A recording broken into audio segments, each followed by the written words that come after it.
Okay, good stuff, David. Really good to see you. I just want to start with injury news first of all. I noticed Mark Noble was training today. What's the latest with him? He's got a bit of a toe injury, and we just didn't risk him today in training because we want to see how it is. He took an injection in it, so we'll see how he is tomorrow, and hopefully he'll be okay. Okay, cool. And any other team news? I saw Jack Wilshere was training. How's his ankle? Yeah, he had a scan on Wednesday on his ankle.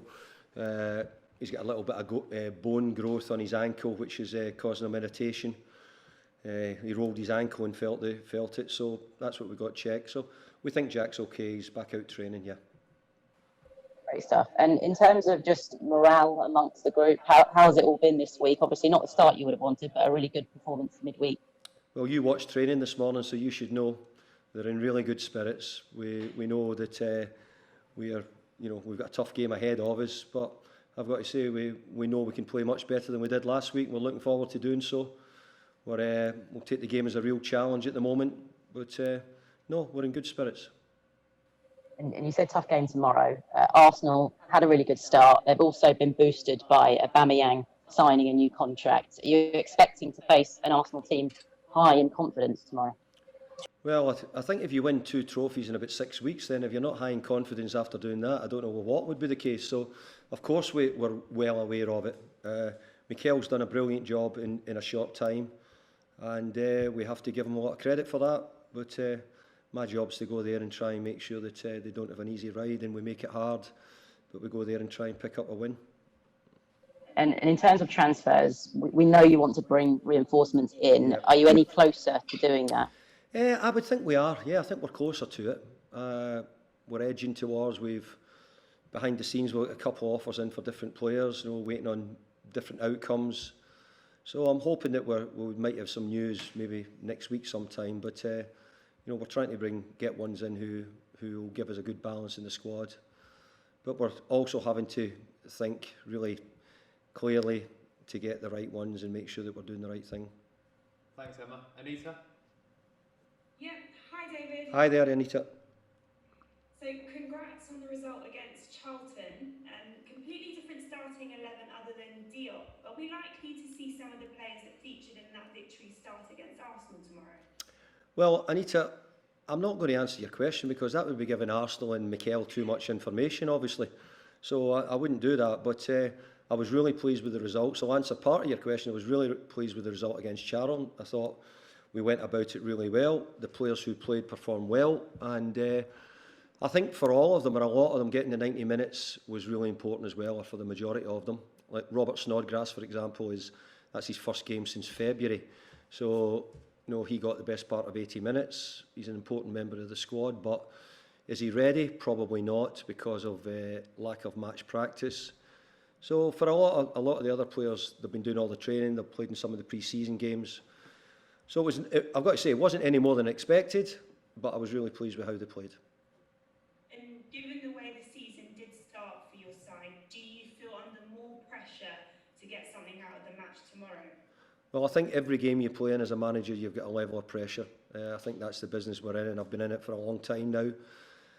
I've not quite got 1,000 games, but I'm closing in on it, and a majority of them have been in the Premier League, so I've been in an awful lot of pressured games. And the big thing is that we want to go and try and play well. We want to improve on our performance from where we were last week, and that's what I've been focusing on, getting a better performance.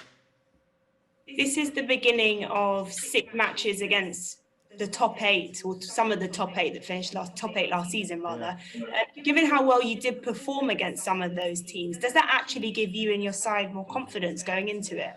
Yeah, we played well against some of the teams, especially at the end of the season. We showed it. I think if we can show that level of form, energy, commitment, all the words which you need to get a good result. But those 8 might not be the top boys this year. Who knows what it's going to be? We've got to try and aim to be pushing them all the way. And I hope that in the games we're able to show it, because we did show a lot of good things at Anfield. We showed it at Old Trafford. We showed it here at home against Chelsea. So, we'll take every game as it comes. But I agree with your question. We are very aware that we have a difficult period on the horizon. Thanks, Anita. James? David, you took on Arsenal last March. How much do you think they've progressed since then? They've brought players in, and Mikel's had even more time with that playing squad as well. Well, I think the biggest thing what he's done is he's changed the system. But then the next bit I noticed that he's changed the mindset and the attitude of the players at Arsenal. They're all running, they're all doing the work for him, and he understands exactly, that to be a good team you have to have all the sort of attributes, whether you're a good football team, but you need to have the other side to it as well. And I think we've seen Arsenal do that in recent weeks. But they are a new team, they're in progress, they're still getting built. We hope that we can capitalise on those situations, and that we can go there and put on a good show. We did last year. We played really well at Arsenal last year, and we're really unfortunate not to come away with a draw at the least. So we'll try and go and put on a good performance and get something from the game. You spoke earlier about trying to bring players in, say you're getting closer to potentially bringing in a couple of additions. Yeah. In which areas do you think West Ham are desperate, for want of a better word, to improve on? In which areas? Well, I wouldn't use desperate because we've got a big squad here, James. So we've got, if you said where we've got an imbalance in the squad, we have an awful lot of wide players, and some of them who can play up front, some of them who can play as midfield players. Where imbalance comes that we have less defenders to choose from. And you have to remember as well, we lost Jeremy Ngakia, we lost Pablo Zabaleta, Winston Reid left as well. So the numbers in those areas have meant that we're short.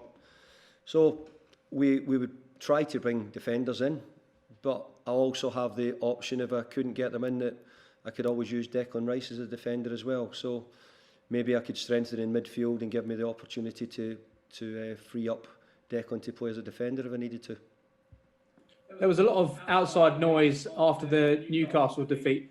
Do you and the squad feel that at all, or are you quite well insulated from some of the pressure that may be coming from outside in the media, pundits, fans, and the like? Well, if it's outside noise, after the way the players played last year, I think that would be ridiculous, wouldn't it? Because of the performances the team put in and where they came from and how well they finished, and their performances were pretty much one of the form teams in the last 8 or 9 games of last season. So if it changes as quick after one game, well, you'd have to question the people who were saying that just now. Thanks, James. Thanks, James. George? David, I know you're not going to give away the team as you just mentioned before, but if you was without Mark Noble, looking at Josh Cullen, would you have any hesitation to throw him in? He's a local lad, and would know all about the derby, wouldn't he? Yeah, he would. Yeah. But because it's local doesn't mean it always makes it the right choice. You use the word local there, what you put in. From my point of view, I'll try and play the team what I think's the best suited for the game and how we'll play. Josh, we were really pleased with Josh. We've been pleased with Josh when he was at Charlton. We were pleased with Josh when I was here last time. He's just a terrific young player to have around, and I hope he gets chances to show what he can do. And he done it in the cup. He played well in the cup in midweek. And just in terms of Mikel, just someone you know so well, he's only into his short spell into his management career, but you faced him in March and he's already won the FA Cup and you mentioned the Charity Shield. Did you always kind of expect him to go on and be a manager and be as successful as he has been so far? I think the answer to that is yes, but I don't think when you have players, when they are players, you're always looking and saying, is it management material? But Mikel was always slightly different in his way, that he'd come from a good background of football, and he was knowledgeable. But he would tell you himself, it took him time to settle to the Premier League, and it took him time to see exactly how it was, and he was very fortunate to play at Everton in a really good team, and then went on to play for Arsenal in a really good team. So for different reasons, he's seen both sides of it, where we had at Everton, a lot of the games we had to scrap and fight for results and do it a different way. Maybe when we went to Arsenal, it was slightly different at that time with the players that they had. But he certainly had really good experience working under Pep, which will have given him a really good guide to early stages in management. I've got to say, he's stepped into it really well.